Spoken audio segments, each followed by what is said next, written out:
हाँ बच्चों नमस्कार। आज हम पढ़ने जा रहे हैं नई कविता उषा और इसके कवि हैं शमशेर बहादुर सिंह।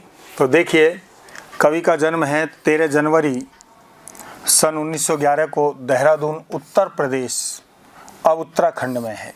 प्रकाशित रचनाएं, कुछ कविताएं, कुछ और कविताएं।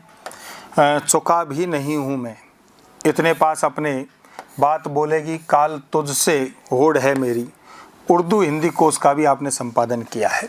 सम्मान है, साहित्य अकादमी सम्मान है, कबीर सम्मान सहित अनेक पुरस्कारों से सम्मानित हैं। निधन सन 1993 अहमदाबाद में इनकी मृत्यु हुई।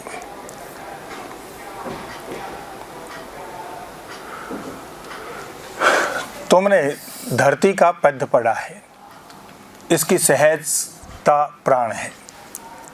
खुद को उर्दू और हिंदी का दोआब यानी हिंदी और उर्दू के कवि हैं मानने वाले शमशेर की कविता एक संधि स्थल पर खड़ी है। संधि स्थल यानी हिंदी शब्दों का भी प्रयोग, उर्दू शब्दों का प्रयोग, तो हिंदी उर्दू दोनों में। यह संधि एक और साहित्य, चित्रकला और संगीत की है और दूसरी ओर मूर्तता और मूर्तता की तथा इंद्रिय और इंद्रियतर की है, यानी इंद्रियतर यानी इंद्रियों से परे। तात्पर्य इनकी जो कविता है वो कविता संधि स्थल, इसमें बहुत सारी चीज़ें हैं। इसमें साहित्य रचना तो है ही, चित्रकला यानी इन्होंने चित्रात्मक शैली में लिखा है। कविता को संगीतबद्ध किया जा सकता है।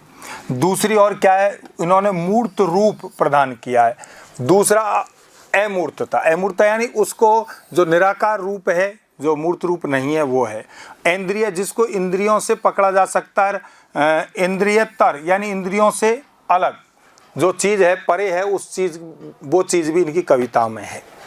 विचारों के स्तर पर प्रगतिशील और शिल्प के स्तर पर प्रयोगधर्मी कवि शमशेर की पहचान एक बिंबधर्मी कवि के रूप में। बिंबधर्मी यानी नए नए उपमानों को व्यक्त करने वाले कवि।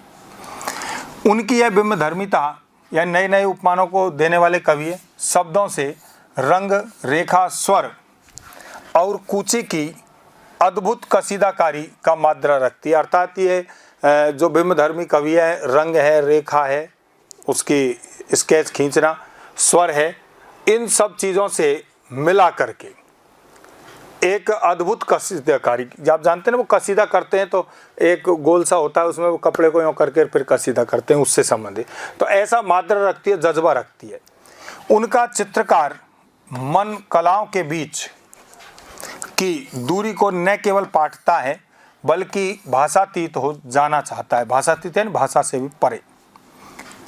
उनकी मूल चिंता माध्यम का उपयोग करते हुए बंधन से परे जाने की है, यानी ये जो माध्यम है, चिंता है, वो बंधन से परे यानी बंधनों में न पड़ना पड़े।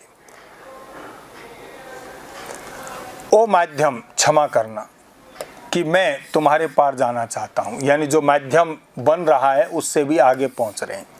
कथा और शिल्प दोनों ही स्तरों पर उनकी कविता का मिजाज स्वभाव अलग है, यानी कथा के रूप में व्यक्त करना और शिल्प निर्माण जिसमें जो व्याकरणिक चीज़ें हैं।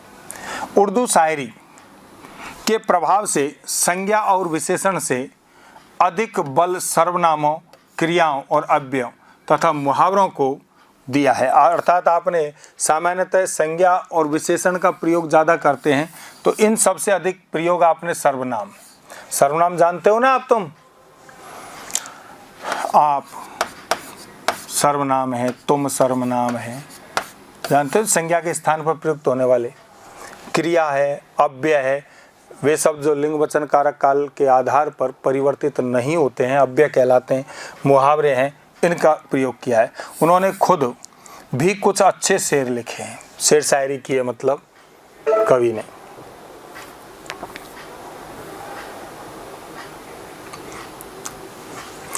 सचेत इंद्रियों का यह कवि जब प्रेम, पीड़ा, संघर्ष और सृजन को गूंथ कर, अर्थात प्रेम, पीड़ा और संघर्ष, इन तीनों को अपनी रचना में व्यक्त कर कविता का महल बनाता, अर्थात कविता को तैयार करता है तो वह ठोस तो होता ही है, अनुगूंजों यानी उसकी जो ध्वनि है से भी भरा होता है। वह पाठक को न केवल पढ़े जाने के लिए आमंत्रित करती है बल्कि सुनने और देखने वाले को भी।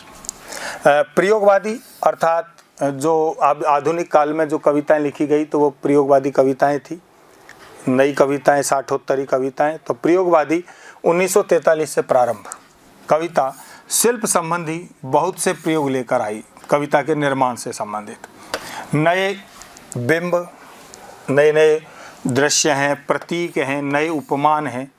उपमेय व उपमान, उपमेय जिसकी तुलना की जाए, उपमान जिससे तुलना की जाए। कविता के उपकरण बने अर्थात जिससे कविता लिखी गई, साधन बने। यहाँ तक कि पुराने उपमानों में भी नए अर्थ की चमक भरने का प्रयास प्रयोक्ता कवियों ने, यानी जो प्रयोग करने वाले कवि हैं, ने किया। अपना आस पड़ोस कविता का हिस्सा बना। प्रकृति में होने वाला परिवर्तन मानवीय जीवन चित्र बनकर अभिव्यक्त हुआ। प्रस्तुत कविता उषा सूर्योदय के ठीक पहले के पल पल परिवर्तित प्रकृति का शब्द चित्र है। अर्थात उषा काल जो सूर्योदय से ठीक पहले का समय पल पल परिवर्तन होता है, तो वो किस तरीके से होता है उसका शब्द चित्र कवि ने खींचने का प्रयास किया है। शमशेर ऐसे बिंबधर्मी कवि हैं जिन्होंने प्रकृति की गति को शब्दों में बांधने का अद्भुत प्रयास किया है। यह कविता भी इनका उदाहरण प्रस्तुत करती है। कवि भोर के आसपास, भोर यानी सुबह के आसपास का मूक दृष्टा यानी चुपचाप देखने वाला नहीं है। वह भोर की आसमानी गति को धरती के जीवन भरे हलचल से जोड़ने वाला सृष्टा यानी निर्माण करने वाला है। वह तोड़ने वाला नहीं है, अपितु उसको क्या करने वाला है, जोड़ने वाला भी है। इसीलिए वह सूर्योदय के साथ एक जीवंत परिवेश यानी जीवित वातावरण की कल्पना करता है जो गांव की सुबह से जुड़ता है। वहाँ सिल है, राख से लिपा हुआ चौका है और स्लेट की कालीमा पर चाक से रंग मलते अदृश्य बच्चों के नन्हे हाथ हैं। यानी स्लेट की कालीमा है, चाक से बच्चे क्या कर रहे हैं, कोई न कोई रंग भर रहे हैं। अदृश्य बच्चों के हाथ है, सूर्य रूपी बच्चे अपनी अदृश्य किरण रूपी हाथों से क्या करता है, आकाश रूपी काली स्लेट पर लाल खड़िया चौक मिलता है।